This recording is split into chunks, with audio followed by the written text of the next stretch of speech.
예, 나태주 선생님이 지금 오셔가지고 인사하고 오늘 행경조찬입니다. 여기 오면 항상 마음이 편안하죠. 제가 여기 초대 이사장으로 했고 또 갑자기 안 빠지려고 하니까 오늘 아마 멋진 강의가 될 것입니다. 제가 잘 전달해 드리겠습니다. 서론인데 서론이 너무 길었죠. 네, 여러분 아시다시피 자세히 봐야 예쁘다, 오래 봐야 사랑스럽다, 너도 그렇다. 이거는 제가 이제 쓴 시인데 그게 이제 2002년도에 썼어요. 근데 2012년도에 교보 글판에 올라갔습니다.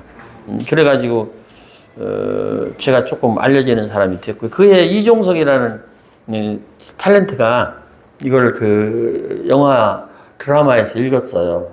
학교 2013이라고 하는 KBS2에서 한 드라마에서 읽었는데 우리 젊은 친구들은요 이 풀꽃 하면은 젊은 이종석을 생각하는 거예요. 오래 보아야 그래서 내가 가면 사랑스럽다. 아닌데 왜 이렇게 늙었어 이렇게 생각하는데 저는 이종석이 아니에요. 이종석이 읽은 시를 쓴 사람입니다. 아줌마들도 이렇게 밥을 푸다가 학교 급식 시간에 이렇게 그 얻어먹으려고 서 있으면 이렇게 쳐다보고 늙었네 이렇게 얘기하는데 어쨌든 늙은 사람입니다. 12년부터 조금 알려지기 시작했습니다. 올해가 25년이니까 한 13년 정도 됐나? 그 뒤로 많이 이렇게 사람들이 이렇게 알아주셔서 날 보고 풀꽃시인이라고 그러는데 그거 내가 붙인 게 아니고요. 독자들이 붙인 겁니다. 더 좋은 시가 있다고 나는 생각하는데 다른 사람들이 풀꽃 하니까 뭐 그냥 쪼잔하지만 그냥 풀꽃으로 하겠습니다. 김용택 같은 사람은 선민강 시인인데 얼마나 훌륭합니까? 선민강 하나를 다 가져놨으니까. 그래서 나는 그냥 풀꽃 시인 얼마나 쪼잔해요. 그래도 독자들이 그렇다고 하니까 그렇게 하기로 하겠습니다. 자세히 봐 예쁘다 그 얘기는 예쁘지 않다는 얘기입니다. 근데 사람들이 다 그 시를 보면 나보고 얘기하는 것 같아. 나를 위한 시야. 이렇게. 이런 분들은 자세히 안 봐도 이뻐요. 그냥 잠깐 봐도 이뻐요. 걱정하지 마세요. 잠깐 봐도 이쁘니까. 그런데 한국에 있는 모든 여자분들이 이 시 나를 위해 쓴 시 같아. 이렇게 생각하는 건요. 본인들이 갖고 있는 자존감이 좀 문제가 있는 거예요. 예쁘지 않다고 생각하는 거예요. 얼마나 더 이쁘면 이쁘다고 생각하시겠어요. 응? 그 정도면 만족하십시오. 그 정도면 만족해야지. 그래야 행복합니다. 행복의 근원은 만족에 있습니다. 제 얘기가 아니에요. 달라이라마가 얘기를 했어요. 탐욕의 반대는 무욕이 아니고 만족이다. 탐욕의 반대는 무욕이 아니고 마음 비우는 게 아니다. 이게 무욕은 없다. 이게 무욕이 어디 있어요? 아니 사람이 이쁜 여자 보면 더 보고 싶고 잘생긴 남자 보면 더 쳐다보고 싶은 거지. 그런 생각이 없는 사람이 어디 있어요? 무욕은 없다 이거예요. 이건 이제 살아있는 부처가 하는 소리입니다. 탐욕의 반대는 무욕이 아니고 만족이다. 이만큼이면 됐다. 여기 성형외과 원장 계신지는 모르지만은 성형외과 가지 말라는 소리예요. 그거 자꾸 다니면 망신당하니까 망신당하는 사람 있잖아요. 너무 다니면 안 돼요. 징그럽잖아요. 그냥 짜글짜글 늙어가는 그 모습을 그냥 보여주는 것도 미덕이 아닌가 그런 생각입니다. 자세히 봐야 예쁘다. 안 예쁘다는 소리입니다. 오래 봐야 사랑스럽다. 사랑스럽지 않다는 소리. 근데 이제 이 시에 사람들이 우리 국민들이 다 속은 거예요. 제가 얘기를 해요. 우리나라가 진짜 좋아지는 나라가 된다면 이 풀꽃시를 폐기시켜야 된다. 무슨 소리야. 나는 자세히 안 봐도 예뻐. 오래 안 봐도 사랑스러워. 오히려 중학교 애들이 똑똑합니다. 내가 대구에서 여자 중학교 2학년 학생한테 내가 항의를 받은 적이 있어요. 선생님 시 잘못 썼어요. 나는 자세히 안 봐도 예쁜데 왜 자세히 봐야 예쁜다고 썼습니까? 그게 맞는 겁니다. 그런데 중요한 거는요. 끝구절입니다. 너도 그렇다. 너도 그렇다. 너도 그렇다. 나만 그렇다 라고 하지 않고 너도 그렇다 한 것은 제가 그날 잘 생각했다고 생각합니다. 패러디도 거기서 나와요. 이런 얘기를 제가 자주 하는데 다른 구절보다도 너도 그렇다를 가지고 패러디를 합니다. 너도 그럴까? 너만 빼놓고 너는 아니다. 이렇게 패러디를 합니다. 그래서 너도가 문제다. 우리는 나만 그런 게 아니라 너도 그런 세상을 우리가 살아야 되지 않을까. 나만 힘든 게 아니라 너도 힘든 것을 우리가 알아야 돼야 되지 않을까.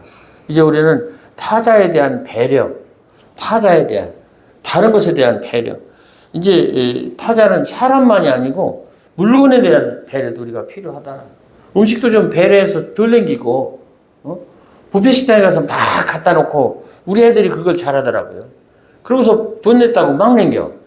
이것도 음식에 대한 배려가 좀 부족하지 않나. 우리 애들은 음식에 대한 그런 궁한 것을 못 느껴가지고 그렇게 갖다가 막 그냥 쌓아놓고 그냥 버리더라고요. 나는 그거 참 불편해요. 그 얘기는 안 합니다. 얘기하면 꼰대라고 그러니까 안 하는데 좀 음식에 대한 배려, 나무에 대한 배려, 자연에 대한 배려, 물건에 대한 배려, 이런 배려가 있어야 된다고 생각합니다. 나만 그런 게 아니라 너에 대해서 배려하고 챙겨주고 그랬으면 좋겠지 않을까 그런 생각이 듭니다. AI 그러는데요. AI한테 불꽃을 집어넣고 그 다음을 써봐라 그러면요. 자세히 봐야 예쁘다, 오래 봐야 사랑스럽다. 그 다음에 뭘 못해야 뭐 못해다는 것은 합니다. 해요. AI가 합니다. 자기 가지고 있는 아이디어, 갖고 있는 그 지식, 이걸, 저축된 거, 그거 갖고 합니다. 그러나, 너도 그렇다는 못합니다. 절대로 못합니다. 제가 책에다 썼어요. 너도 그렇다는 못한다. 그래서 인생에서도요, 중요한 것이 그 끝부분, 마지막 부분이 좋아야 돼요. 여러분, 이렇게 잘 사시는데, 끝까지 잘 사셔서, 끝에서 좋아야 된다고 저는 생각합니다. 저는 시를 배울 때, 시의 첫 줄은 신이 주신 선물이다. 그런 말을 가지고 배웠습니다. 시의 첫 줄은 자세히 보아야 예쁘다. 이게 신이 주신 첫 줄이다. 그래서 그걸 본따서 오래 봐야 사랑스럽다 나왔다. 그랬는데 저는 60년 동안 시를 쓰고 나서 이제 저는 그 말을 조금 고치겠습니다. 시의 끝줄은, 끝 문장은, 마지막 문장은 그야말로 더욱 신이 주신 문장이다. 마지막 문장이 좋아야 됩니다. 제가 쓴 시 중에 이런 시도 있어요. 가지 말라는데 가고 싶은 길이 있다. 만나지 말자면서 만나고 싶은 사람이 있다. 하지 말라면 더 해보고 싶은 일이 있다. 그것이 인생이고 그리움, 바로 너다. 이 시에서도 바로 너다. 이 마지막 문장이 중요하다고 생각합니다. 송혜교, 박보검이 같이 주연한 남자친구라는 그 드라마에 이 시가 주제가 돼서 나왔었어요. 여러 번 나왔었습니다. 다시 한번 읽어드릴게요. 그리움. 가지 말라는데 가고 싶은 길이 있다. 만나지 말자면서 만나고 싶은 사람이 있다. 하지 말라면 더 해보고 싶은 일이 있다. 그것이 인생이고 그리움? 바로 너다. 바로 너다. 이게 이 시의 핵심이다. 그런 이야기입니다. 바로 너다. 그러니까 바로 나다. 그런 소리입니다. 이쪽에서 너다 그러니까 그 나다. 우리 인생이 그렇다. 가지 말라는데 가고 싶은 길이 있다. 만나지 말자면서 만나고 싶은 사람이 있다. 하지 말라면 더 해보고 싶은 일이 있다. 이런 청개구리 성질이 있고 야속한 어떤 면이 있는 게 우리 삶이고 인생이 아닌가. 그것이 인생이고 그리움? 바로 너다. 사실은 이 시 우리 아들이 하도 말 안 들어서 말 안 듣는 우리 아들 때문에 쓴 시입니다. 그러니까 말 안 듣는 아들도 필요해요. 그래갖고 이게 드라마에 나가갖고 한 달에 책이 10만 부가 나갔어요. 10만 부가 나갔다는 것은 인세가 1억이라는 뜻입니다. 우리 집이 얼마라겠어요? 1억이라고 했잖아요. 그게 한 달에 우리 집이 한 채가 나온 거예요. 송혜교, 박보검 덕분에. 그 나중에 그 책이 꽃을 보듯 너를 본다라는 그 책인데 이 시가 들려있는 책이 들어있는 책이 근데 방송인가 신문에서 그 내 책인데 박보검 시집이라고 해갖고 내가 깜짝 놀랐어요. 이런 얘기죠. 박보검이 드라마에서 들고 다닌 낙태주의 시집 꽃을 보듯 너를 본다입니다. 그걸 가운데 떼어버리고서 박보검 시집 꽃을 보듯 너를 본다 이렇게 돼버렸어요. 어쨌든 그런 일이 있었습니다. 끝부분이 중요하다. 그런 생각을 하시면서 어려우셔도 끝까지 잘하시기 바랍니다. 그러셔야지 시작만 좋고 끝이 나쁘면 뭐라고 그럽니까? 용두삼이라고 그러잖아요. 용두삼이. 용머리에다가 뱀꼬리라고. 우리는 용머리가 됐으면 꼬리도 용이 돼야 된다고 저는 생각합니다. 저에게도 소망이 있습니다. 가능하면 좋았다 그렇게 말하고 싶습니다. 묻더라고요. 어제도 그 밀리의 서재에서 마지막 문장을 뭐라고 쓰고 싶으냐. 좋았다. 그 다음은 고마웠다 라고 쓰고 싶어요. 그리고 또 한 문장 또 얘기하라고 해서 더는 만나지 말자 이렇게 하자고. 그거 더는 만나지 말자가 좀 썰렁하죠? 묻더라고. 왜? 그랬더니 됐으니까. 우리가 더 만나는 것은 부족할 때 더 만나는 거 아니냐? 좋았다, 고마웠다, 뭐 사랑했다 그런 말은 좀 간지러워서 안 하고 싶고 별로 사랑도 안 한 사람이 사랑했다 그거 좀 그럴 것 같아. 그래서 좋았다, 고마웠다, 더는 말하지 말자. 그래서 끝부분도 우리가 용의 꼬리를 그리면서 잘 살아야 되지 않을까. 멀리서 핀다. 참 기적처럼 가을이 오고 있습니다. 시골에 풀벌레 소리가 들리고 있어요. 귀뚜라미도 울고요, 여치도 울고, 새벽녘에 나가면 벌레 소리가 들리기 시작합니다. 기적이죠. 이 땅에 가을이 안 올 줄 알았는데 가을이 오고 있습니다. 가을의 시 하나 더 읽어드리겠습니다. 멀리서 핀다. 어딘가 내가 모르는 곳에 보이지 않는 꽃처럼 묻고 있는 너 한 사람으로 하여 세상은 다시 한번 눈부신 아침이 되고 어딘가 네가 모르는 곳에 보이지 않는 풀잎처럼 숨쉬고 있는 나 한 사람으로 하여 세상은 다시 한번 고요한 저녁이 온다. 가을이다. 부디 아프지 마라. 여러분 이게 끝인데요. 이런 문장 중에서 그래도 여러분 마음속에 조금 가서 이렇게 느낌으로 내려야 하는 문장이 어떤 문장일까요? 가을이다. 부디 아프지 마라. 이런 문장이 아닐까 싶습니다. 앞에 길고 긴 이 수사, 이 문장은요, 이거는 사실은 사람이 쓴 사람을 위한 문장입니다. 그런데 가을이다. 부디 아프지 마라. 이거는요, 사람의 문장보다는 신의 문장이라고 생각합니다. 그래서 가을이다. 부디 아프지 마라. 이 말이 있으므로 앞에 있는 사람의 문장이 살아남는 거다. 더 좋아지는 거다. 한번 더 읽겠습니다. 멀리서 빈다. 나태해져. 어딘가 내가 모르는 곳에 보이지 않는 꽃처럼 웃고 있는 너 한 사람으로 하여 세상은 다시 한번 눈부신 아침이 되고 어딘가 네가 모르는 곳에 보이지 않는 풀잎처럼 숨쉬고 있는 나 한 사람으로 하여 세상은 다시 한번 고요한 저녁이 온다. 가을이다. 부디 아프지 마라.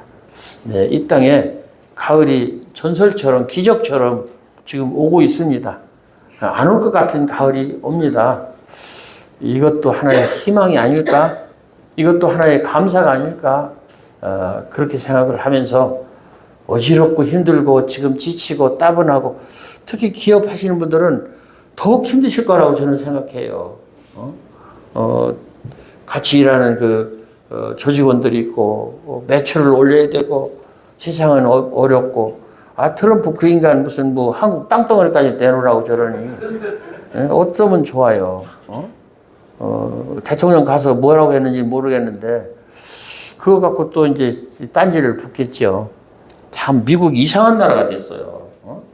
세계 경찰국가고 세계 최강국가인데 이게 완전히 장사꾼 국가가 됐고 아주 싸우려 국가가 됐고 아주 못난 놈 국가 같고 아주 목리쟁이 국가가 돼가지고 아무한테나 대고 막 하고 말이죠.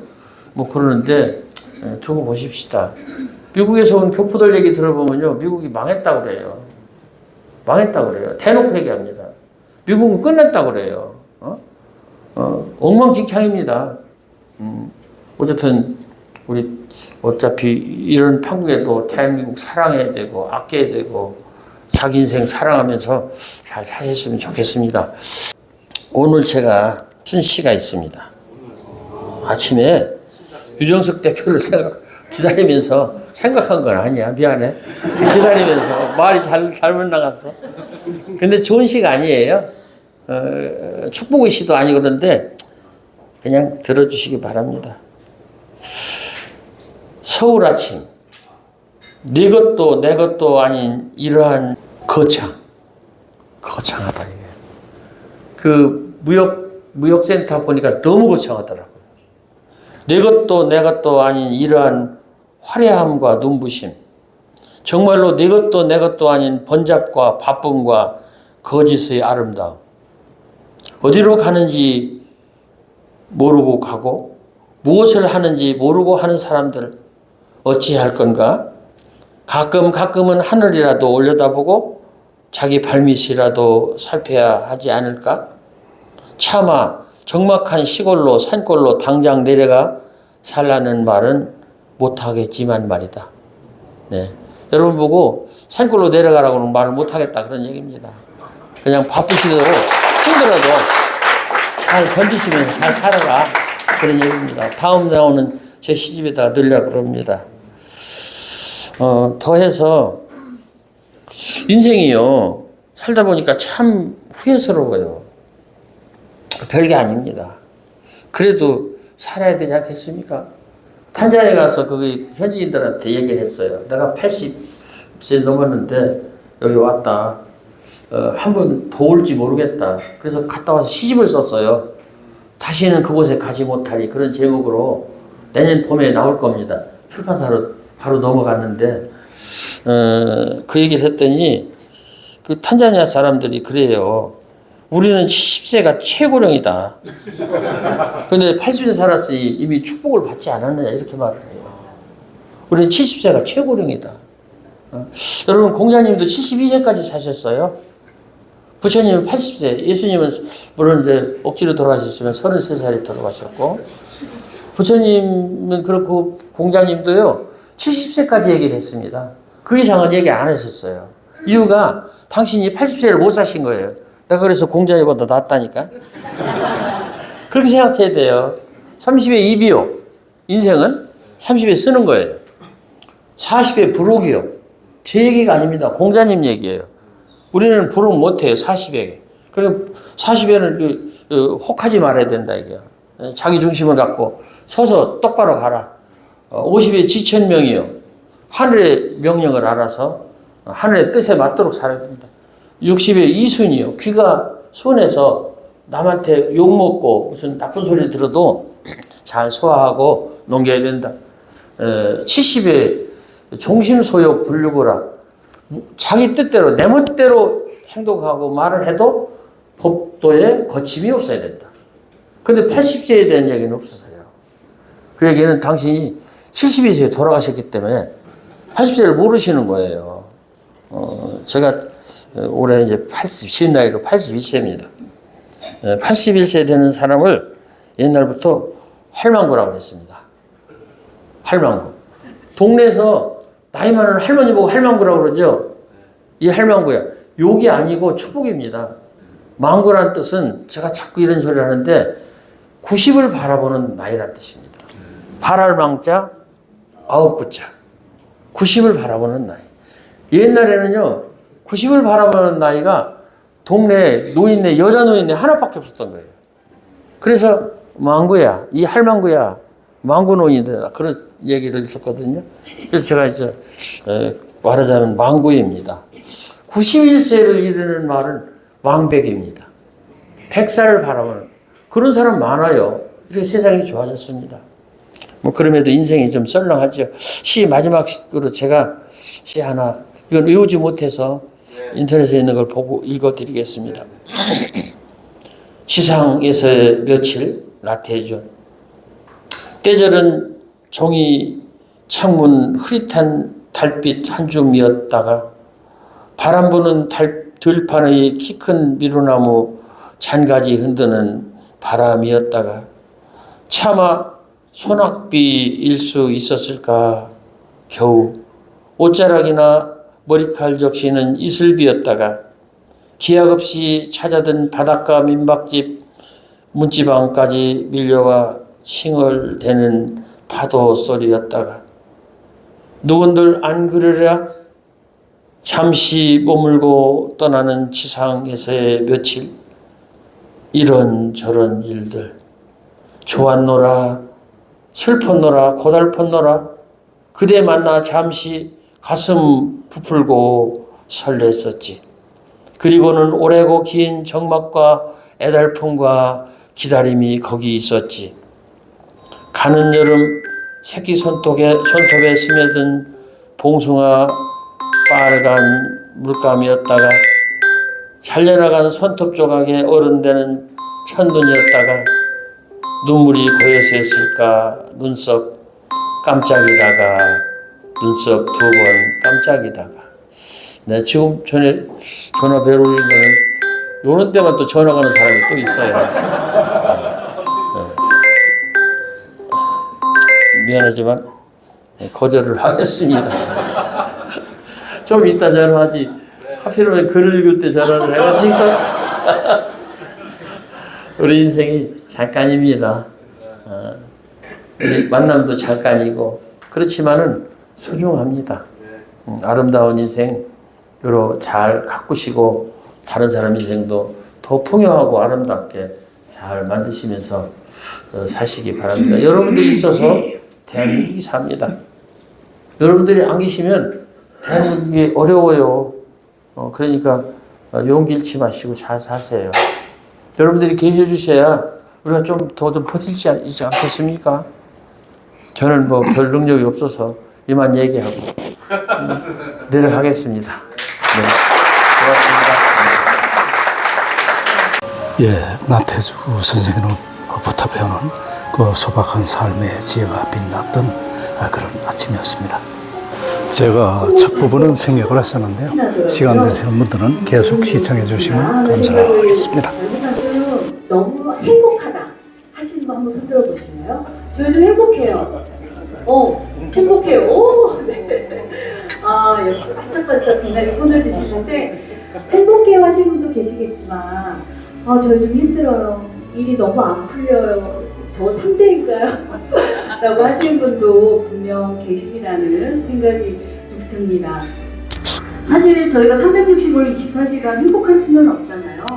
하지만 최근에 내가 행복감을 느낀 지 오래됐다면 잠시 숨고르기는 필요하지 않을까 하는 생각이 듭니다. 그래서 저 힘들어요 하신 분들을 위해서 오늘 날이니만큼 제가 시 한 편 들려드리도록 하겠습니다. 시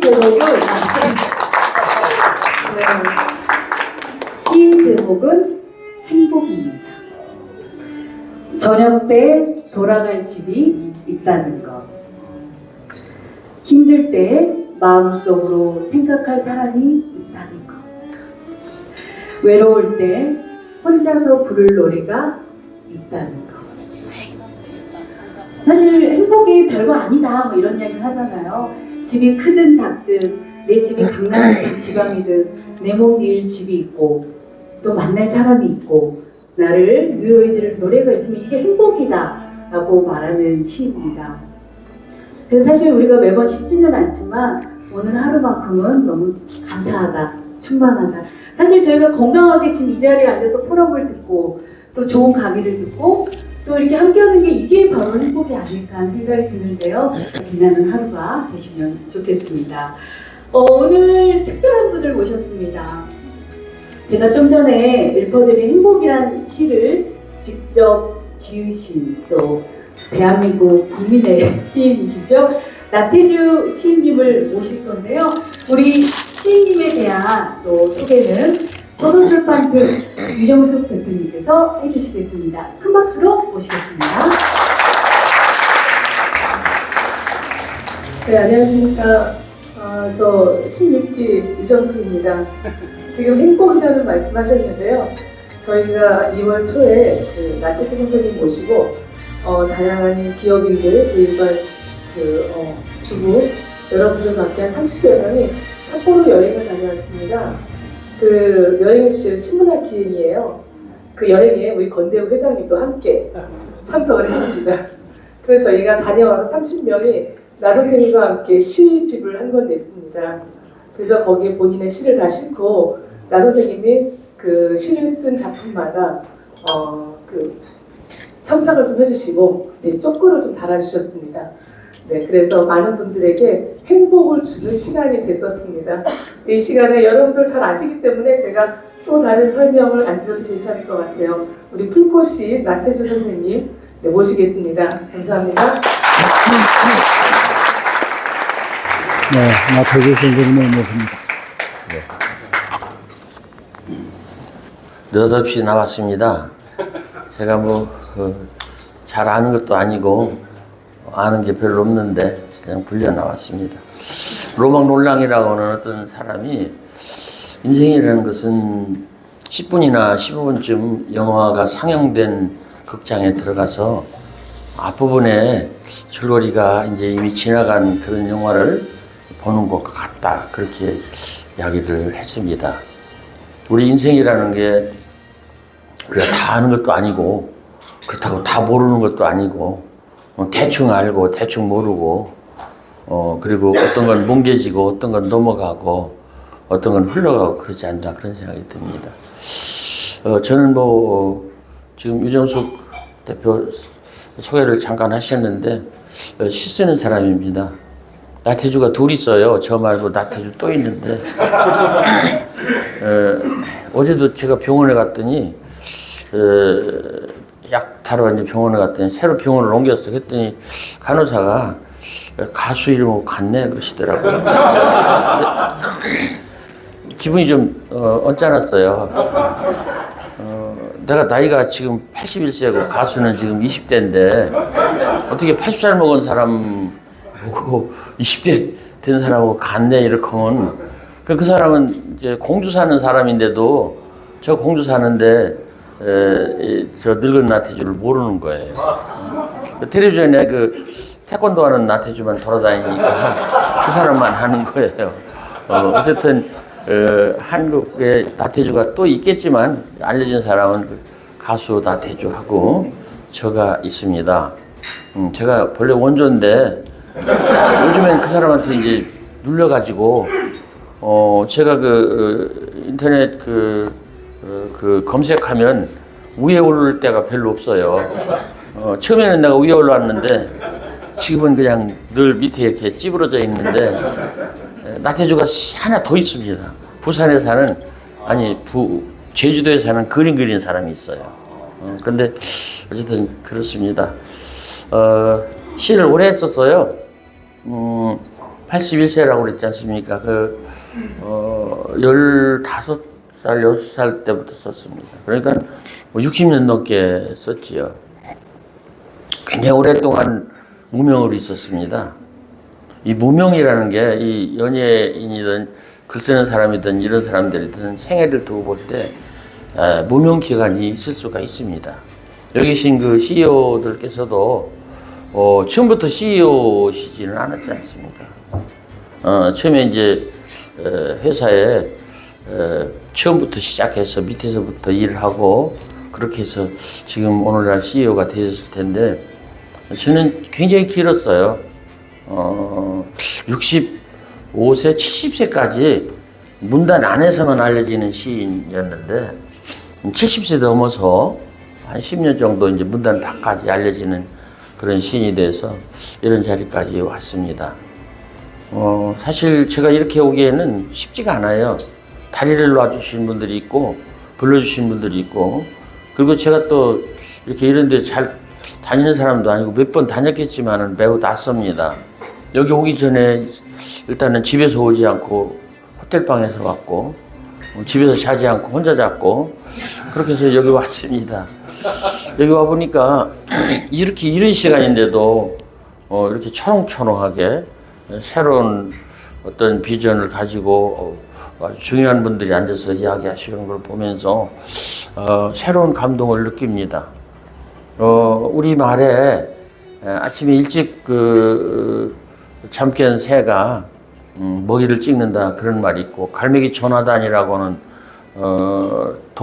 성인 동화에 보면 높이 나는 새가 멀리 본다 그런 말이 있습니다. 여기 계신 분들은 아침에 일찍 일어나는 새들이고 멀리 나는 갈매기나 새가 아닐까.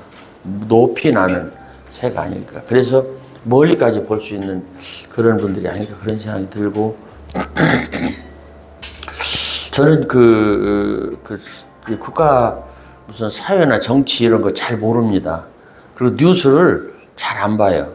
이거 매우 이기적인 생각인데 그 뉴스 봐봐야 그냥 속 터지는 것만 많고 속상한 일 많고 그리고 좋은 뉴스는 별로 안 나옵니다. 특히 이제 조간신문 이런 거 보면 아침부터 무슨 흙탕물을 끼얹은 것 같아서 저는 한 20년 넘게 신문 안 보고 텔레비전도 그냥 큰 헤드라인만 이렇게 보고 마는데 제가 이렇게 볼 때 보니까 기업하는 분들이 좀 힘들어지는 것 같아요.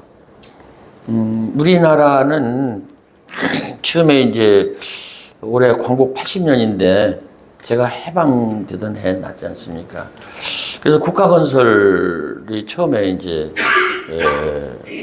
우리 국민들의 국가의 가장 큰 일이었죠. 국가건설한다. 4, 5년, 4, 8년에 이제 정부 수립이 됐고, 그러자 이제 50년에 이제 전쟁이 터져가지고, 건설하다가 말고, 부서져가지고 다시 재건, 그러다가 60년도에 4.19, 제가 고등학교 1학년 때입니다. 61년도에 5.16, 그러다가 이제 그분들이 나와서 공과를 뭐 따질 게 아니라 그분들이 나와서 근대화, 산업화, 공업화, 도시화 뭐 이걸 했어요. 07 과삼이라고 그렇게 얘기는 합니다만은 아무리 그래도 박정희라는 사람이 했던 그 일을 아주 다 뭉갤 수는 없습니다. 오늘날 그 고속도로도 그때 정치인들 안 된다고 가서 들어놓고 막 그렇게 했는데 그 고속도로 지금도 쓰잖아요. 그래서 그 당시에 나왔던 뭐 박태준, 포철이라든가 이런 분들의 공로를 우리가 잊을 수가 없지요. 그렇게 하다가 그 뒤에 이제 그 양반이 이제 18년 동안 집권하는 과정에서 민주화 운동이 일어났죠. 결국은 그 민주화 세력이 이제 자리를 잡고 집권도 하고 그렇게 하다가 제가 보니까 그 뒤에 이제 전두환, 노태우 오면서 이제 남은 건 인간화가 아닌가 그런 생각이 듭니다. 그래서 산업화, 그다음에 민주화, 이제 인간화가 아닌가. 그 인간화 과정에서 여기 계신 CEO들이 힘들지 않을까 그런 생각을 해봅니다. 사실 그 주 5일제 근무도 과만한 겁니다. 월, 화, 수, 목, 금, 토일, 얼마나 좋습니까? 어떤 시인은요, 그 자기 아들 이름을 김씨인데 아들 이름을 토일이라고 지었어요. 왜 그러냐면 자기 아들이 금토일로 살으라고. 그러니까 진짜 그 운동권 있던 그런 진보 성향의 시인인데 자기 아들 이름을 자기가 김씨인데 토일이라고 줬어요. 진짜 흑토에다 나리를 해서 금토일이에요. 그러니까 금토일처럼 살아라. 금토일 주말처럼 살아라. 인생을 그렇게 살아. 자기가 너무 인생을 빡시게 살았기 때문에 그렇게 살아라. 이제 그런 얘기인데 토일 쉬어도 많이 쉬어요. 저는 64년부터 초등학교 선생을 했기 때문에 토요일날 일요일날 쉬는 것도 약간 조금 지나치다고 생각하는 면이 있어요. 지나치는 그런 휴식이다. 그런데 이제 젊은 사람들 그야말로 금토일 쉬자고 안 할까요? 그럼 언제 이러느냐 이거예요. 월, 화, 수, 목 그리고 금토일. 그러면 7날 중에 4날 일하고 3날 쉰다. 그러면 좋지요. 그러면 좋습니다. 아니 일주일 내내 쉬면 더 좋지요. 뭐 그렇게 쉬라고 그래요. 싫사람은 쉬라고 그래요. 근데 이게 가능할까? 지금 아까 트럼프 얘기했는데 저는 미국 강연 한 10번 정도 갔습니다. 중부도 갔고 주로 LA 갔는데 미국 사람들 아시겠죠? 미국에 사는 교포들 사는 게 아주 비참합니다. 아주 비참해요. 굉장히 잘 사는 사람들이, 선전하는 사람들이, 유식한 사람들이 더 잘 살겠다고 가방에다가 막 여러 가지 넣고 그렇게 희망차게 나성에 가면 편지를 보내세요 하면서 갔는데 그 나성이 그렇게 살기 좋은 천국은 아닙니다. 굉장히 힘들고요. 제가 미국 강연 다니면서 놀란 게요. 강연을 하면요. 한 번 강연하면 $100 줘요. $100면 얼마입니까? 13만 원, 4만 원이잖아요. 얼마나 섭섭한지 몰라요. 여기는 $100는 더 주겠죠. 예? 예? 여기는 사실 유정숙 대표한테 내가 얼마 준다는 얘기를 얼핏 들은 것 같은데 너무 많이 주는 거예요. 좀 깎으셔야 돼. 예, 나는 사실 우리 인문학 강연 이런 게 너무 호화롭다. 강사들이 너무 돈을 많이 바란다. 이런 생각을 해요. 연예인들도 그렇고 이게 뭐 하는 짓인가? 너무 뻥튀기로 되어 있지 않을까? 제가 미국에 사는 한글을 쓰고 시를 쓰는 한글 시인들을 위해서 지금 한 10번째 올해 해외 풀꽃 시인상을 제 돈으로 시상을 합니다. 얼마나 주면 문학상이 될까? 하고 제가 물었습니다. 그랬더니 미국에서 글 쓰는 한글로 글 쓰는 우리 교포 시인들이 $3,000면 좋겠다. $1,000달러짜리도 있는데 $3,000면 좋겠다. $3,000면 우리나라 돈으로 500이 안 됩니다. 500이 안 돼요. 근데 500이 안 되는 그 돈을 상금으로 주면요. 엄청 좋아합니다. 우리 정신 차려야 돼요. 어떻게 이렇게 한국이 이렇게까지 좀 막 가는지 모르겠어요. 저는 막 간다고 생각합니다. 그냥 막 쓰고 막 버리고 막 사람한테도 해대고 뭐 그런 게 아닌가. 좀 조심하면서 망설이면서 그래야 되지 않을까. 올해도 그 상이 왔습니다. 예심을 거쳐서 저한테 오면 한양대학교 유성호 교수한테 이제 보내면 거기서 이제 선정해서 상을 주는데 행사비 $1,000 밭에서 제가 $4,000를 보내거든요. 그러면 엄청나게 고맙게 생각해요. 근데 제가 약속을 했어요.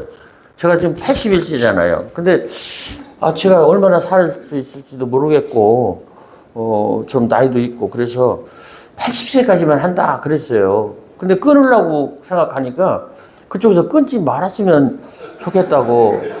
그러면 내가 더 살아야 되는데 더 왔다 갔다 해야 되고 그런 지경이에요. 근데 한국에서는요 강연료 100만 원 안 주면 안 간다고 하는 그런 문인들 있고 그런 건 매우 불편한 일이라고 생각합니다.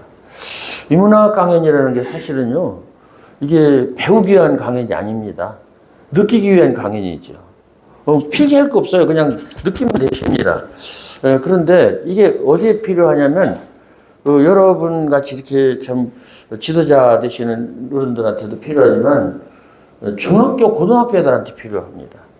중학교, 고등학교 애들은 여러 가지로 목말라 있고 그리고 아직 인격 형성, 인생이 어떻게 제대로 되질 않았기 때문에 그 사람들한테 진짜 좋은 얘기하고 인생에 대한 어떤 지나간 이야기를 좀 해주고 지혜라고 그럴까 지식보다도 이런 걸 좀 들려주면 좋은데 문인들이 안 가려고 그래요. 왜냐하면 강연료가 싸니까. 학교에서 교장이 줄 수 있는 강연료의 맥시멈은 50만 원 거기다가 조금 보태면 원고료 준다면 70만 원. 안 간다. 70만 원 안 간다. 사실 말도 되긴 돼요. 우리나라 세금이 너무 빡세가지고 강연료 50만 원 받으면 저 같은 경우도 25만 원은 세금으로 뗍니다. 제가 이제 세금을요, 48% 9%대요. 종합소득세. 그러니까 연금에다가 뭐 저 책 파는 저작권료에다가 이 강연료에다가 이걸 보태면 한때는 1억 6천도 냈어요. 한 해. 그거 하려면 우리 집 팔아야 된다니까요. 세금.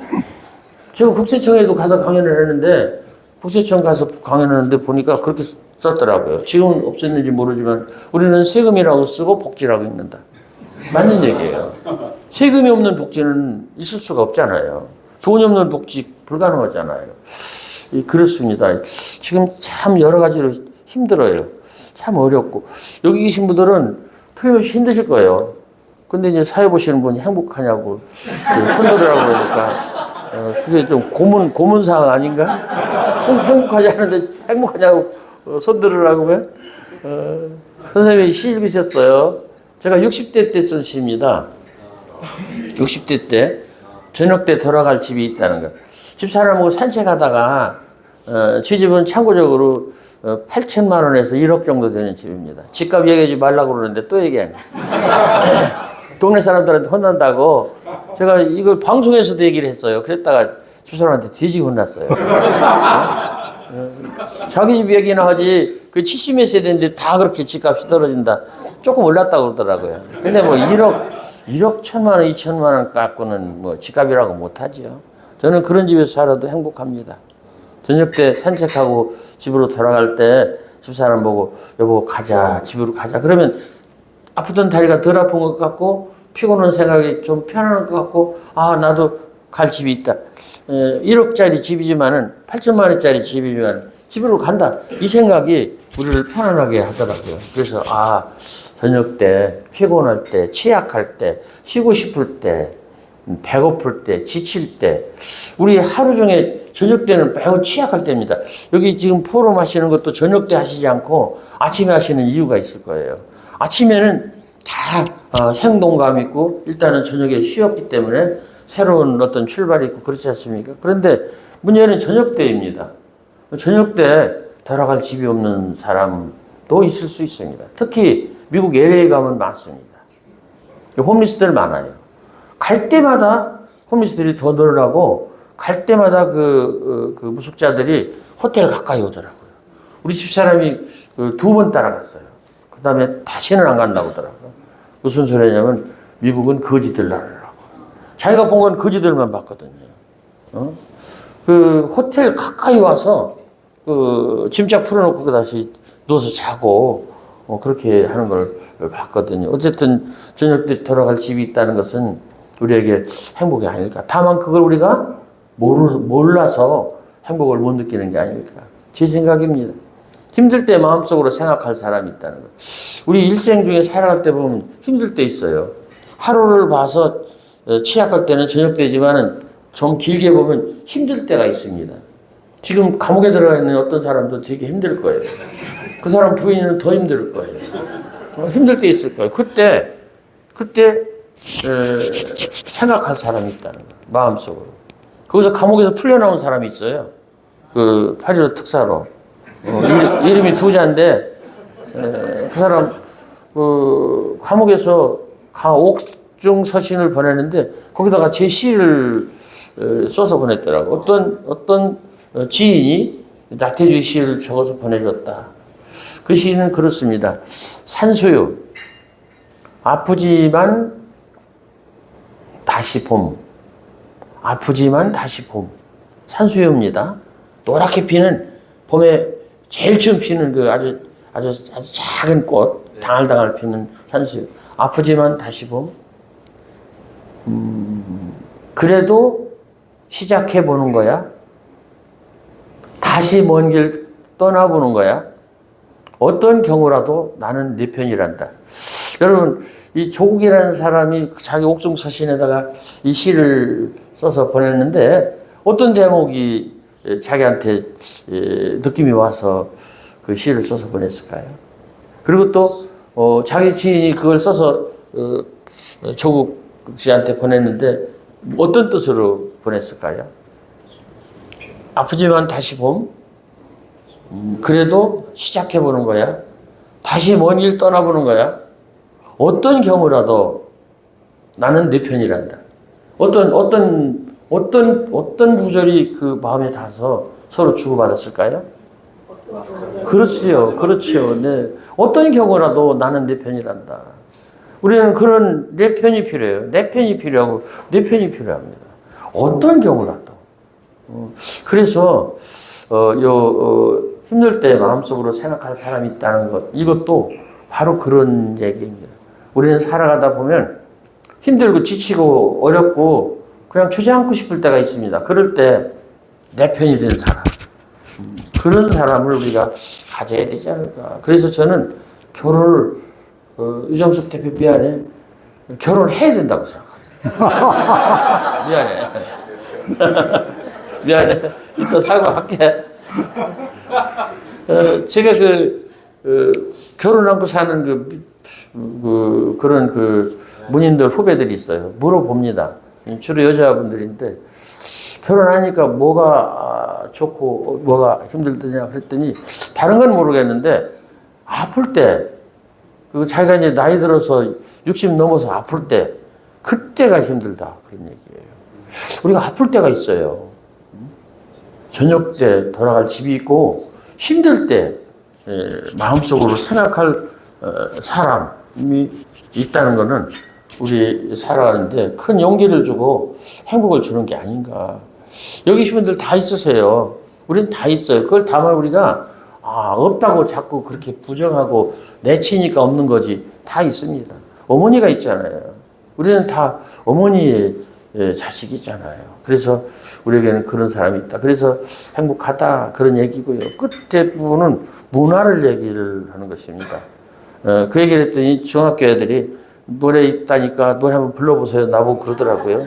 그게 아니고 문화. 지금 이런 모임, 이게 말하자면 외로울 때 혼자서 부를 노래라고 저는 생각합니다. 외로우시잖아요. 기업하시는데 CEO 들으니까 제일 윗자리니까 외롭잖아요. 그러니까 외로운 분들끼리 만나서 서로 이야기하고 정보 교환하고 같이 식사하시고 얼굴 알고 이러다 보면 외로움이 좀 풀리고 그것이 행복으로 이끌어 가지 않을까, 그런 생각이 들고요.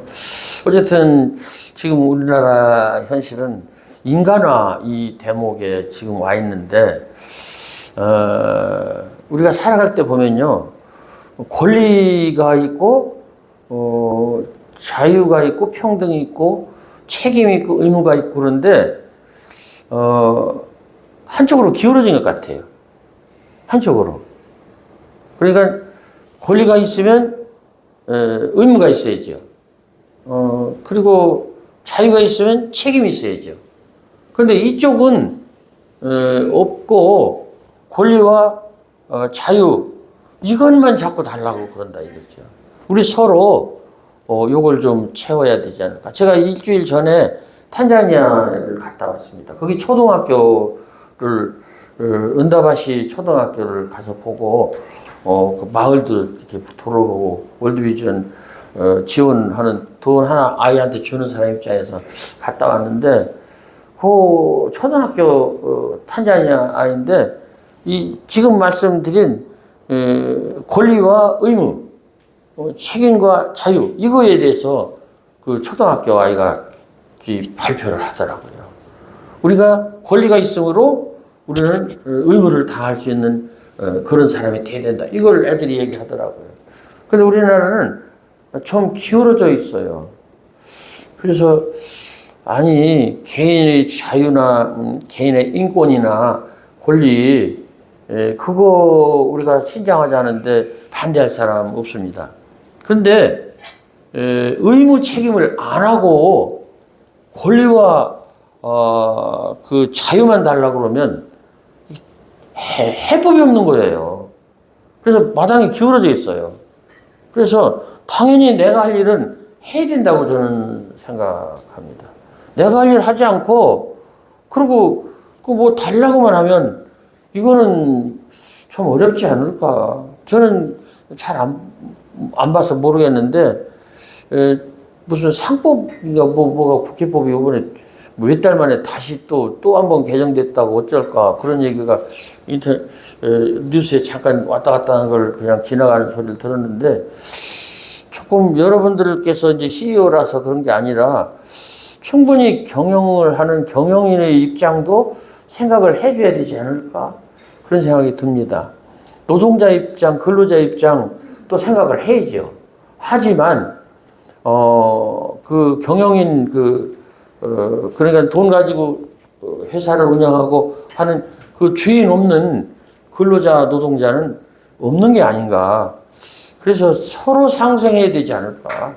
이쪽도 살고 저쪽도 살고 뭐 그런 생각이 듭니다. 그래서 저는 잘 모르는 무식한 사람인데 그런 생각을 하면서 권리와 의무와 책임과 자유가 병존하는 우리나라가 됐으면 좋겠다. 그런 생각이 들고요. 충분히 여러분 고민하시고 잘 하시니까 잘 되실 거라고 생각합니다. 인류 멸망, 그러니까 인류가 이제 살아남기 어려운 세 가지 원인이 첫째는 핵이고 둘째는 기후변화고 셋째가 AI라고 그렇게 미래학자들이 입을 모인다고 그럽니다. 다 아시는 일인데 참 걱정스럽습니다. 핵이야 이거는 뭐 좀 먼 얘기고 뭐 아주 특별한 얘기니까 좀 그렇다고 하고 기후변화도 이것도 쉽지 않은 얘기입니다. 또 비가 그냥 한꺼번에 쏟아져서 뭐 다리가 묻히고 거리가 묻히고 이런 상황. 그리고 고냉지 배추도 이제는 어렵다고 그래요. 고냉지 배추. 왜냐하면 고냉지가 아니니까. 그래서 이런데 우리가 살아남는 거 이거 쉽지 않다 그런 생각이 들고 AI 이건데 이것도 좀 어렵지 않을까 그런 생각이 들고 그러면서 더욱 어려워질 것 같은데 걱정스럽습니다.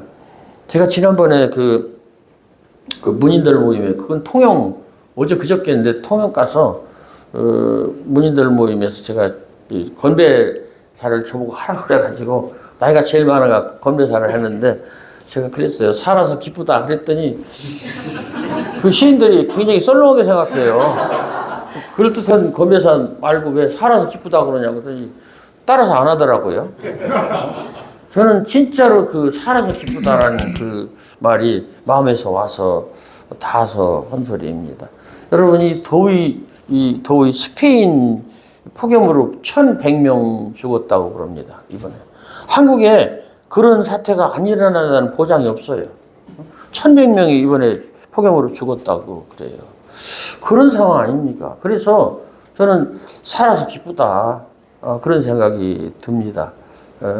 그래서 여러분 우선 살아서 기쁘다. 그 생각하시고 어렵고 곤곤하고 힘들어도 이 가을을 좀 잘 맞이하셨으면 좋겠습니다. 살아서 기쁘다. 우리는 그것부터 생각을 해야 된다고 생각합니다. 무엇이 기쁘냐? 살아있는 사람이 기쁘다. 그런 생각을 하면서 자기 인생을 사랑하고 좋게 생각했으면 좋겠다는 생각을 합니다. 저는 그 젊은 시절부터 아주 가난하게 살았습니다. 그리고 학력도 고등학교밖에 안 나온 사람이고 초등학교 선생하고 마이너 중에 마이너였습니다. 시골에 살았고요.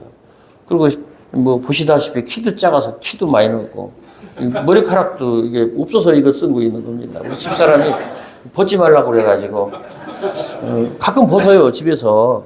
근데 그 벗는 모습은 집에서나 보겠다고 나가서는 이걸 쓰라고 그러는데 마이너로 살았습니다. 아주 마이너로 살았기 때문에 뭐 할 얘기가 없는데 마이너로 살고 비난하고 여러 가지 조건이 열악한 사람이 살아가는 방법 중에 가장 좋은 방법은요 최선을 다한다 일 뿐입니다. 근데 저는 이 최선을 다한다는 게 과연 좋은가 요즘에 그런 생각을 해요. 최선을 제가 다하면서 다른 사람한테 피해를 주지 않았을까? 가족에게, 동료들에게. 예? 참 그래서 인생이라는 건 이렇게 살아도 잘 사는 게 아니고 저렇게 살아도 잘 사는 게 아닌 그런 인생이더라고요. 최선을 다한다. 저는 최선을 다해서 글 쓰고 싶었어요. 최선을 다해서 세상에 알려지는 사람이 되고 싶었어요. 그럴 때 누가 피해를 입을까요? 우리 가족들이 피해를 입습니다. 어제 그 화가 윤정수 씨, 유정숙 씨하고 같이 만났는데, 왜 결혼 안 했느냐 그랬더니, 예술가는 결혼하면 그 주변 사람들한테 피해를 준다. 그래서 그거 싫어서 안 했다고 하는데, 맞는 얘기예요. 저같이 글 60년 가깝게 쓴 사람은요, 가족들한테 엄청난 스트레스를 줬고, 엄청난 피해를 줬습니다. 애들한테 사줄 장난감 값으로 들어갈 돈과 애들한테 사줄 군것질 값과 애들한테 사서 입힐 옷값이 제 책으로 들어갔고, 제가 다니면서 서울 다니면서 술 먹는 술값으로 들어갔고, 사교비로 들어갔고, 또 책 내는 출판비로 들어갔고, 그러니까 얼마나 가족들한테 내가 피해를 줬는가. 최선을 다하면서 한다. 그것도 최선이 아닌 것 같아요. 참 그래서 80이 되고 보니까 이게 이래도 옳지 않고 저래도 옳지 않고 어쩌면 좋지. 다시 살 수도 없고 다시 돌아갈 수도 없고 안 돌아가고 싶거든요. 그때 다 그 시절로 돌아가서 또 가난하고 또 힘들고 또 여자한테 버림받고 밤에 울고 그런 거 안 하고 싶거든요. 어쨌든 최선을 다한다. 그러면서 살았어요. 그러다가 그 다음에는 제가 조금 철이 들어서 40대, 50대 때는 날마다 이 세상 첫날처럼 살고 날마다 이 세상 마지막 날처럼 살자. 뭐 그런 생각을 하면서 그런 말을 하면서 살았습니다. 날마다 이 세상 첫날처럼 살고 날마다 이 세상 마지막 날처럼 살자. 여기 계신 CEO들이 그렇게 사실 거라고 저는 생각합니다. 오늘이 첫날이다. 오늘이 마지막 날이다. 그래 저녁 때는 마지막이야. 아침에는 첫날이다. 뭐 이러면서 살지 않을까. 태강 50대, 40대, 60대 그때는 그런 생각을 하는 것 같아요. 너무너무 힘들잖아요. 사는 게. 특히 그 직장 생활하는 보통 사람들도 40대가 제일 힘든 것 같아요. 위로 부모 있고 아래로 애들 어리고 나도 변모해야 되고 이 삼중고에 시달리는 게 40대가 아닐까. 그래서 저도 40에게라는 책을 낸 적이 있습니다. 책 사부시라는 게 아니고 40에게, 40살 먹은 사람한테 말한다. 그렇게 했는데 그것도 출판사에서요. 40살 먹은 사람들이 이런 책을 원할까라고 그래서 그 마케팅 전략으로 그 책 이름 붙인 겁니다. 40살 먹은 사람들이 갈급해 할 거다. 그러니까 이렇게 물떠서 주겠다. 뭐 그런 얘기인데 어쨌든 40대, 50대는 날마다 이 세상 첫날처럼 살고 날마다 이 세상 마지막 날처럼 산다. 뭐 그것도 괜찮은데 그것도 지쳤어요. 힘들었습니다. 여러분 우리는요 날마다 이 하루하루가 첫날이고 새날이라는 것을 우리는 잊었으면 안 된다는 것이 제 생각입니다. 첫날이고 새날이라고요. 그러니까 또 그날이 아니고 오직 하나밖에 없는 온유완이라고요. 베스트완이 아니고 온유완이라고요. 하나밖에 없는 오늘이라고요. 그렇기 때문에 오늘을 열심히 저는 살아야 된다고 생각합니다. 그리고 이게 첫날이라고. 그러니까 둘째 날이 아니고 첫날이라고. 사실 생각해보면요. 저 있는 여기 나태주는 여러분보다도 훨씬 살아야 할 날이 양이 적을 겁니다. 그렇다면 오늘 8월 27일 오늘은 제가 살아야 할 제 생애의 모든 총량 중에 첫날이고 새날이라 이런 생각이 확실합니다. 그래 다시 말씀드릴게요. 오늘은 저 나태주가 살아야 할 인생의 총량 중에 몇 날인지는 모르겠어요. 신만이 알으니까 그 날 중에 오늘이 첫날이고 새날이다. 그러니까 어떻게 살아야 되는가? 열심히 살아야 된다. 이런 얘기를 제가 우리 젊은 친구들한테 얘기를 해주고 싶어요. 네가 살아가는 오늘은 너에게 있어서의 첫날이고 새날이다. 그러니까 아무렇게나 그냥 그저 그렇게 그냥 뭉개면서 살지 말아라. 정신 차려 살아라. 이게 이제 제가 40대 넘어서 50대, 60대 생각했던 제 생각입니다. 여러분들도 지금 그런 생각으로 하루하루를 진지하고 아주 소중하게 열심히 잘 사실 거로 압니다. 이제 정년하고 나서 제가 생각한 거는 그런 생각이었습니다. 욕 안 얻어먹고 밥 안 얻어먹는 사람이 됐으면 좋겠다. 나이 먹으면요, 때때로 이제 살아온 날이 많기 때문에 욕먹을 짓을 자기가 했어요. 생각해보면. 나는 지금도 제자들을 만나면 겁납니다. 저놈들이 나한테 무슨 항의를 하나? 이 선생을 오래 하고 선생을 좀 떳떳하게 못한 사람은 그런 생각이 있어요. 제자들이 뭐 선물 사갖고 가도 그냥 제발 안 받았으면 좋겠어요. 쟤네들한테 내가 잘한 게 없거든요. 생각해보면요. 내가 그렇게 훌륭한 제자 선생이 아니었어요. 씻는다고 최선을 다한다고 애들 공부 자습시켜놓고 씻지 않았을까? 그렇잖아요. 시 안 써진다고 애들한테 신경질 부리지 않았을까? 그런 것들이 미안하게 생각이 되는 것이죠. 그래서 60대 넘어서부터는 욕 안 얻어먹고 밥 안 얻어먹고 사는 게 좋겠다. 미안합니다만 오늘 제가 밥을 얻어먹어서 미안합니다. 공주에 오면 제가 밥을 살려고 노력을 합니다. 그리고 저는 교감이 된 뒤로 절대로 내가 직원들한테 밥 안 얻어먹는다. 그걸 내가 신조로 삼았어요. 그래서 공주 사람들은 다 알아요. 나태주는 절대로 무엇을 안 얻어먹는다? 밥을 안 얻어먹는다. 욕 안 얻어먹는 건 모르겠어요. 뒷구녕을 하겠죠. 하지만은 그렇게 안 되기를 바랍니다. 소망입니다. 욕 안 얻어먹고 밥 안 얻어먹고. 이렇게 살기도 쉽지 않아요. 근데 이제 조금 더 나아가서 이거는 좀 쉽게 해결이 안 되는 것 같아요. 요구하지 않고 거절하지 않는 것. 이거는 쉽지 않은 것 같아요. 근데 생각해보면 요구하지 않고 거절하지 않고 살 수만 있다면 그게 최상의 삶이 아닐까. 우리는요, 요구합니다. 왜? 나한테 편하기 위해서. 거절합니다. 왜? 나한테 좋기 위해서. 요구하고 거절해요. 무슨 소리냐면 내 중심이거든요. 우리 인간은요, 뭐 말할 것도 없이 이기주의자입니다. 그리고 개인주의자입니다. 그걸 우리는 인정하고 넘어가야 돼요. 인간은 개인주의자하고 이기주의자예요. 그럼에도 불구하고 나이가 들고 어느 정도 살다 보면 거기서 좀 벗어나야 되지 않을까 그런 생각이 듭니다. 그래서 뭐 이타 다 그걸 할 수 없지만은 그래도 남 생각 좀 해볼 필요가 있지 않을까. 신용호 선생, 그 교보문고 창립하신 신용호 선생, 그분 그 이야기를 들어보면 초등학교 5학년 졸업이라고 그러는데 실지는 무학이랍니다. 그 초등학교 1학년 들어갈 때 그 나이에 폐병에 걸렸대. 옛날에는 폐병 걸리면 죽습니다. 그리고 격리를 시키잖아요.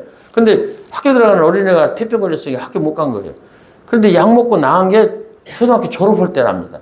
그러니까 다른 애들 다 중학교 가야 되는데 그 나이가 돼서 겨우 폐병이 났으니 초등학교를 다시 들어갈 수가 없잖아요. 그래서 그냥 어깨너머로 그걸 깨치고 그걸로 학교 그만뒀다는 거예요. 그래서 이 양반은 자기가 교보생명, 한국에서 세계에서 최초로 생명하고 교육하고 붙인 교육보험 생명을 창안하셨고, 그리고 서울 그 제일 좋은 땅, 그 1번지 땅에다가 교보문고를 내셨고, 그래서 교보생명에서 돈 벌어서 그 돈을 교보문고에다 쏟아부어서 사회에 환원한다. 이렇게 하시는 좋은 어른인데 나는 그런 어른이 한 분이라도 있다는 것에 대해서 고맙게 생각합니다. 어쨌든 그분의 그 생활 철학이 자리이타입니다. 자리이타. 나한테 이롭고 그 이로운 것이 남한테도 이롭다. 그 이가 두 개예요. 자리이타. 이 불교 용어라고 그러는데 사업하신 그분이 갖다가 쓰신 것도 나쁘지 않다고 생각합니다. 나한테 이롭고 우선 나한테 이로워야 됩니다. 그런 것이 다른 사람한테 이루어야 돼. 여기 지금 물이 있다면요. 여기 지금 빈 컵인데 이 컵에다가 이 컵에 있는 물을 드릴 수가 없습니다. 이 컵에 있는 물을 드릴 수가 없어요. 비어있기 때문에 드릴 수가 없어요. 쏟을 수가 없어요. 없잖아요. 근데 쏟으려고 그러고 드리려고 한다면 이 컵에다 물을 담아야 됩니다. 이 컵에다 물을 담는 게 저는 자리라고 생각합니다. 그래서 인생에 40대, 50대, 60대까지는 물컵에다 물을 담는 시기라고 저는 생각합니다. 담아야 쏟지요. 마음을 비운다고 그러는데 저는 그거는요, 그건 웃기는 얘기라고 생각해요. 어떻게 사람이 마음을 비워요? 이런 컵이나 비우는 거지, 비울 수가 없어요. 마음을 줄이는 거죠. 욕심을 줄이고 미운 마음을 줄이고 그런 게 아닌가 싶어요. 그래서 차라리 물을 채우고 채워졌으면 그 다음에 쏟을 수도 있다. 나눠줄 수도 있다. 그런 얘기입니다. 그래서 젊은 분들은요, 이기주의, 그 개인주의, 그거 나쁘지 않다고 생각합니다. 힘들잖아요. 자기 채워야잖아요. 배고프잖아요. 자기 급하잖아요. 그런 다음에 뭐 주는 거지. 처음부터 이태석 신부처럼 처음부터 줄 수 있는 젊은이는 없다고 저는 생각합니다. 그래서 일단은 보시고, 그래서 많이 보신 다음에 좀 넉넉하게 된다면, 그렇다면 교보생명에서 돈 벌어서 교보문고에다 돈 쏟아붓듯이 조금 나눠주시면 좋지 않을까, 그런 생각을 합니다. 여러분들이 계셔서 대한민국이 이렇게 힘들고 지치고 빡빡하고 비틀거려도 살아남는 게 아닌가, 그런 생각이 듭니다. 그래서 정치하는 사람들도 기업인들을 너무 두들겨 패고 툭하면 감옥에 보내고 돈 주면은 풀어주고 그런 거 하지 말았으면 좋겠어요. 모르겠어요. 나는 삼성 잘 모르지만은 삼성 이재용이도 좀 불쌍해. 돈 달라고 해서 돈 줬는데 갖다 집어넣고 눈치 봐서 빼내고. 그 뭐 하는 거야.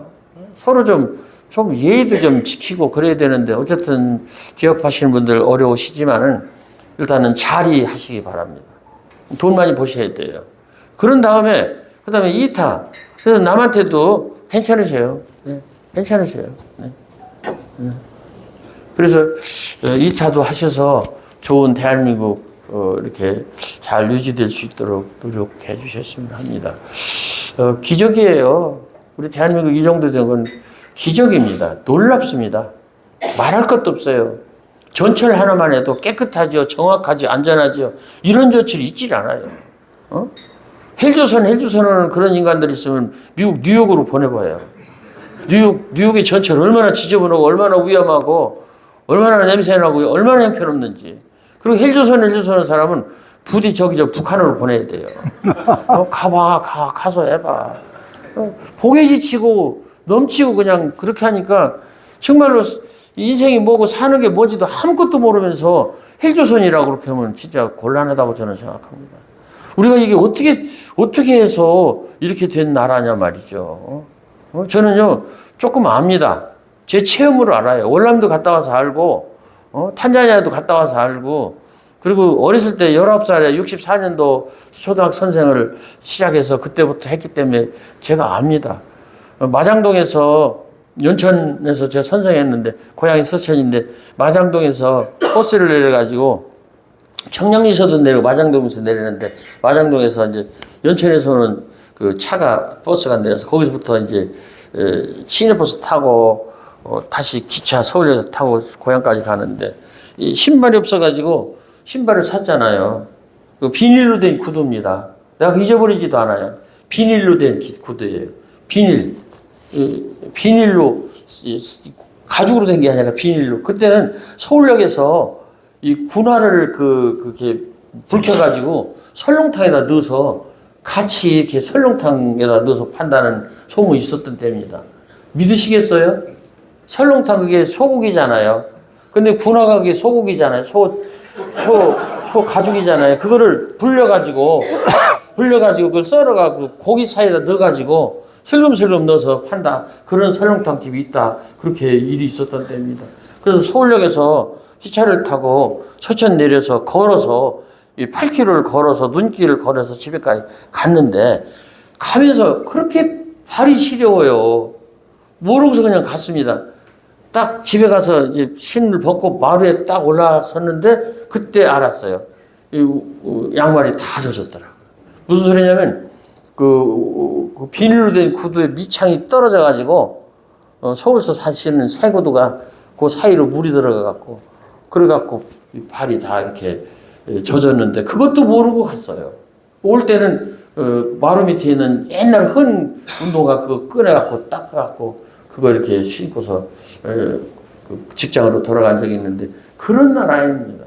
제가 봉급이요, 그때 당시에 그 봉급이 4,000원이었어요. 4,000원. 오늘날 화폐격이 안 됐기 때문에 오늘날 1,000원짜리 늑장입니다. 늑장이 교사의 봉급이었어요. 그리고 하숙비가 2,000원이었어요. 2,000원이 쌀이 한 가마니였습니다. 그러니까 쌀이 한 마리 200원이었던 때입니다. 그리고 그 뒤로 제가 1971년도에 신춘문예에 당선이 됐는데 그때 상금이 5만 원이었습니다. 그런데 그 5만 원 중에 4만 원을 떼서 우리 바로 밑에 있는 남동생, 밑에가 여자고 그 밑에가 남동생인데 교육대학교 한 학기 등록금을 댔어요. 그때는 2년 전이니까 등록금이 두 학기씩이니까 4번이었습니다. 그게 4분의 1을 내가 대준 거예요. 근데 그 녀석 그 뒤로 한 번도 고맙다고 얘기 안 하더라고요. 5만 원 받아서 4만 원을 줬어요. 4만 원을. 그런데도 전혀 몰라요. 내가 얘기를 해주고 싶은데 치사해서 얘기 안 합니다. 아이고, 그 형은 그냥 못났지. 신춘문예에 글 써서 5만 원 벌어갖고 4만 원을 대줬다니까요. 그러면 지가 고맙다고 생각을 해야지. 내가 걔한테 밥 얻어먹어. 내가 걔 동생이야. 어쩌면 그렇게 짠지 몰라. 선생했잖아요. 나는 선생했지만은 좀 밥 사는 사람이 되고 싶어요. 선생들 제일 웃기는 게 진짜로 줄 줄을 몰라. 진짜로 줄 줄 몰라. 술집 여자하고 선생하고 형사하고 목사하고 밥을 먹었대잖아. 근데 아무도 밥값을 안 내갖고서 술집 여자가 냈다잖아요. 이게 뭐야 이게. 선생하고 형사하고 목사하고 이게 뭐 하는 거예요. 선생하고 형사하고 목사하고 교사하고 형사하고 목사 다 사자 떨림이네. 아이고. 근데 아무도 밥값을 안 내가지고는 술집 여자가 냈다. 우리 동생도 그래요. 한 번도 밥을 사는 걸 못 봐. 평생에 얻어먹기만 살으니까 밥 좀 살 줄 알아야지. 밥 좀 살 줄 알아야지. 예? 박사위에가 밥사라고 있잖아요. 박사위에 박사라고 밥사라고. 박사위에 여사고 여사위에 밥사라고 그렇게 사람들이 얘기를 하는데 밥 좀 사고 그래야 되죠. 여러분이 저한테 밥 사주셔서 오늘 하루 제가 참 유익하고 아주 고맙습니다. 여러분 밥 사는 사람이 됐으면 좋겠고요. 서로 그럴 수 있는 자리이타, 그러니까 자리도 하고 이타도 할 수 있는 우리들이 됐으면 좋겠습니다. 여러분들 진짜 좋은 일 하시는 거예요. 여러분들이 계심으로 많은 사람들이 주변에서 일자리를 창출하잖아요. 그래서 용기를 잃지 마시고 앞으로도 계속해서 힘든 일이 있으면 좀 잘 참으시고 잘 자기를 북돋으시고 그렇게 사셨으면 좋겠습니다. 오늘 우리는 나태주 시인의 시를 통해 삶을 헤아리는 또 다른 지혜를 배웠습니다. 짧은 시 한 줄 속에 우리가 놓치고 지나던 작은 사랑, 작은 기쁨, 작은 감사가 숨어 있음을 알게 됩니다. 그것을 발견하고 붙잡는 것이 곧 우리의 삶을 더 깊고 충만하게 하는 길이 아닐까요? 권대욱TV는 오늘도 여러분과 함께 시와 삶, 지혜와 청춘을 노래했습니다. 다음 시간에 또 뵙겠습니다. 감사합니다. Thank you for always watching Kwandae-wook TV. Your support means the world to me. I promise to repay your kindness with even better content. 권대욱TV였습니다.